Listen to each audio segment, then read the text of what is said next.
Hello friends, मैं हूं विवेक सिंह और आपका स्वागत है आपके अपने चैनल द बुल्स में। तो दोस्तों, कैसे हैं आप? आशा करता हूं अच्छे होंगे। तो चलिए दोस्तों, अपने इस वीडियो को आगे बढ़ाते हैं और जानने की कोशिश करते हैं आज के सत्र में एक ऐसे स्टॉक की जिसमें टेक्निकल चार्ट पे बहुत ही बेहतरीन रुझान नजर आ रहा है और फंडामेंटली भी ये कंपनी बहुत ही बेहतरीन है।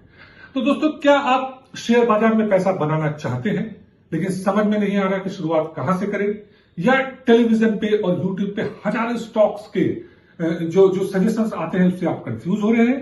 तो दोस्तों, घबराइए मत, आप सही जगह पे हैं, क्योंकि हर वीक हम सिर्फ और सिर्फ एक या दो स्टॉक लेके आते हैं बहुत ही अच्छे से एनालाइज करके, ताकि उसमें आपके प्रॉफिट बनाने की प्रोबेबिलिटी बहुत बढ़ जाए दोस्तों।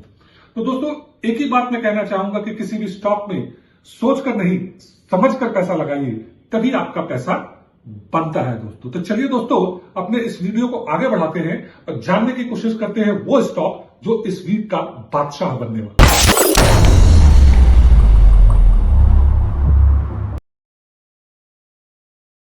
है। चलिए दोस्तों, शुरू करते हैं आज का वीडियो और जानने की कोशिश करते हैं कि आज का हमारा स्टॉक चंबल फर्टिलाइजर में क्या रुझान नजर आ रहा है दोस्तों। तो दोस्तों, अगर आप इसको देखो तो ये करीब करीब यहां पिछली बार इसने लो बनाया था और यहां से जब इसका ऊपर जाने का सफर शुरू हुआ तो यहां से लेके यहां तक का इसने अप मूव दिखाया। उसके बाद करीब करीब 26% का करेक्शन हमें इसमें नजर है।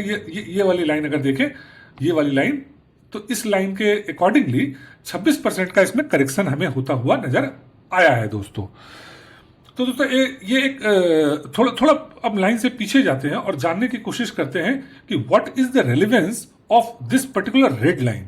तो अगर इस रेड लाइन को आप देखो दोस्तों, तो पिछले कुछ सत्रों में या बहुत समय से ये इस रेड लाइन को तोड़ने की कोशिश कर रहा था, जो कि इसके रेजिस्टेंस के रूप में सामने आ रहा था, और फाइनली यहां पे जाके इसने इस पर्टिकुलर रेड लाइन को तोड़ा और स्टॉक ऊपर की तरफ चला गया। अगर आप देखो, वापस प्राइस उसी रेड लाइन के आसपास आके, अगर मैं इस रेड लाइन को थोड़ा सा ऊपर ले जाऊं और यहां पे ले आऊं, तो इस रेड लाइन के आसपास आने के बाद ये इस स्टॉक ने यहां पे एक रेंज बनाया है और इस रेंज के अंदर अगर आप देखो तो ये स्टॉक कंसोलिडेट कर रहा है दोस्तों। अगर मैं इसको थोड़ा सा हटा दूं तो आप देखोगे अगर कि यहां पे आने के बाद इसने डबल बॉटम यहां पे कहीं पे बनाया, जो कि 540 का वैल्यू है, 540 के आसपास डबल बॉटम इसने बनाया है दोस्तों। तो कहीं ना कहीं एक बहुत ही अच्छे अप मूव के बाद मैं मान के चल सकता हूं कि ये कम से कम 50% का अप मूव होगा, और 50% के अप मूव के बाद ये करीब करीब 25-26% का करेक्शन इसने दिखाया है, जो कि स्वाभाविक है, जो कि नॉर्मल है कि एक अच्छे मूव के बाद एक अच्छा करेक्शन, जो कि स्टॉक के लिए हेल्दी भी होता है दोस्तों। तो अल्टीमेटली ये 540 के आसपास, जो कि पहले इसका रेजिस्टेंस हुआ करता था, अब वही इसके स्ट्रॉन्ग सपोर्ट के रूप में नजर आ रहा है दोस्तों।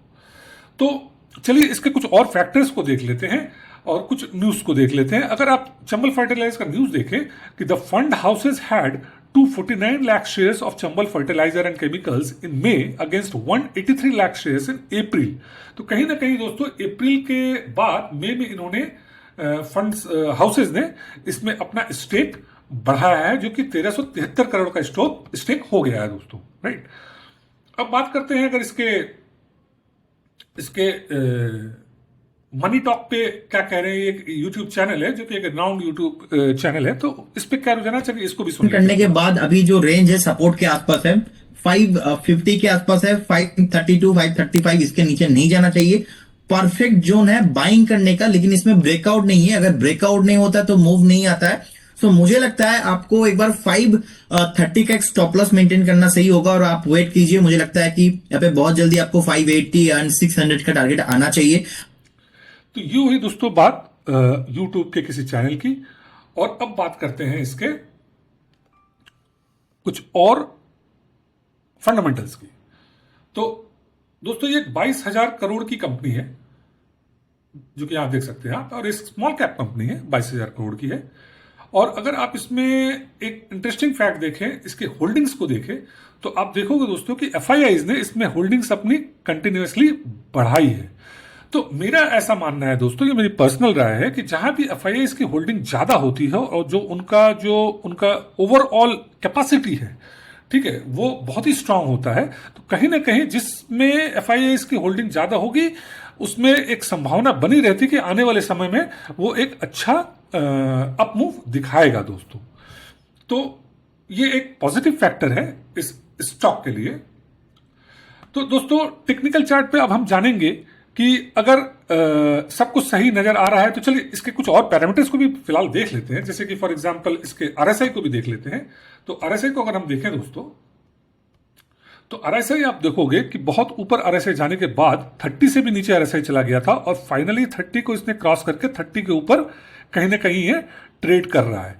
तो जैसा कि माना जाता है दोस्तों कि आरएसआई जो कि रिलेटिव स्ट्रेंथ इंडेक्स है, अगर वो बहुत नीचे चला जाए और वहां से फिर ऊपर आना शुरू करे तो उस पर्टिकुलर स्टॉक में टर्न डाउन होने की संभावना नजर आती है दोस्तों।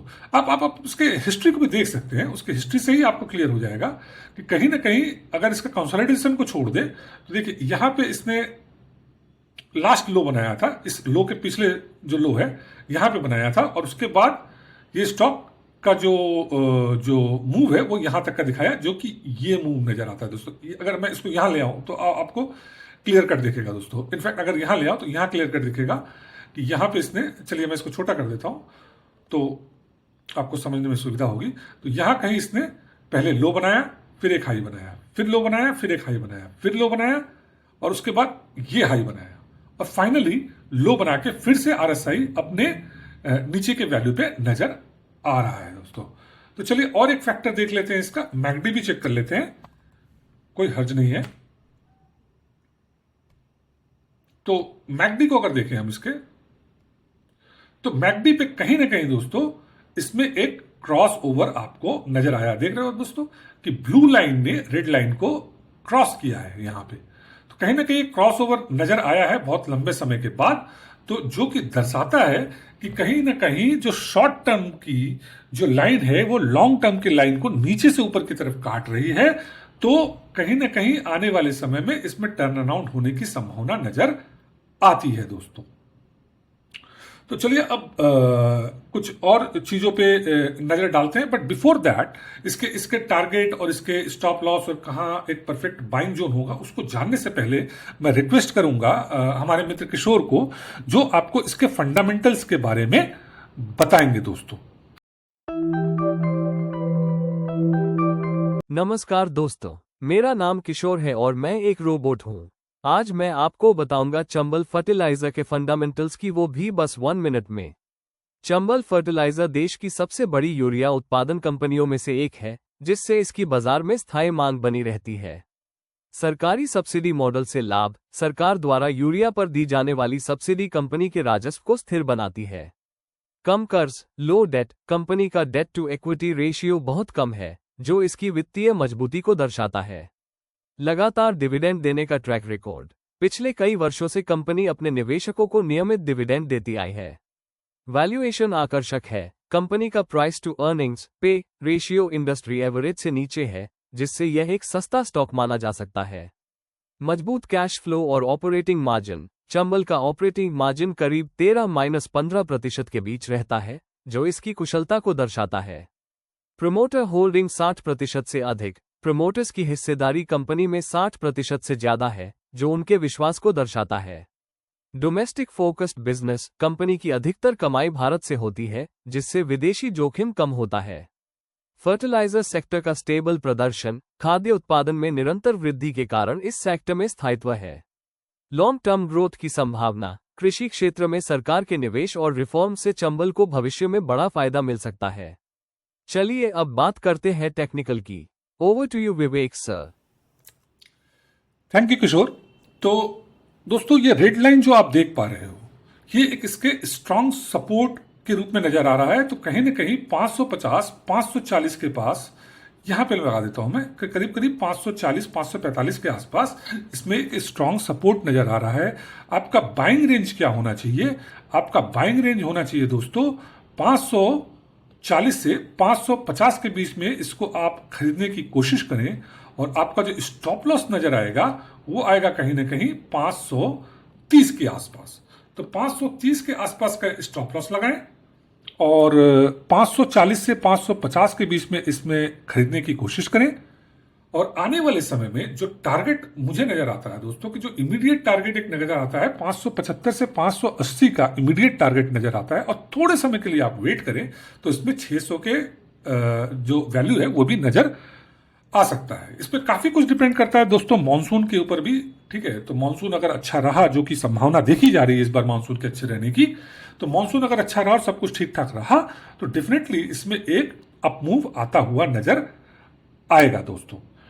तो दोस्तों thank you very much for watching this video, और अगर ये वीडियो आपको पसंद आया हो तो प्लीज मेरे चैनल को सब्सक्राइब करिए और वीडियो को लाइक करिए और अपना कमेंट जरूर बताएं, जिससे हमें भी पता चल सके कि आपको और क्या चाहिए होगा नेक्स्ट वीडियो में या क्या चेंजेस किए जा सकते हैं। Thank you.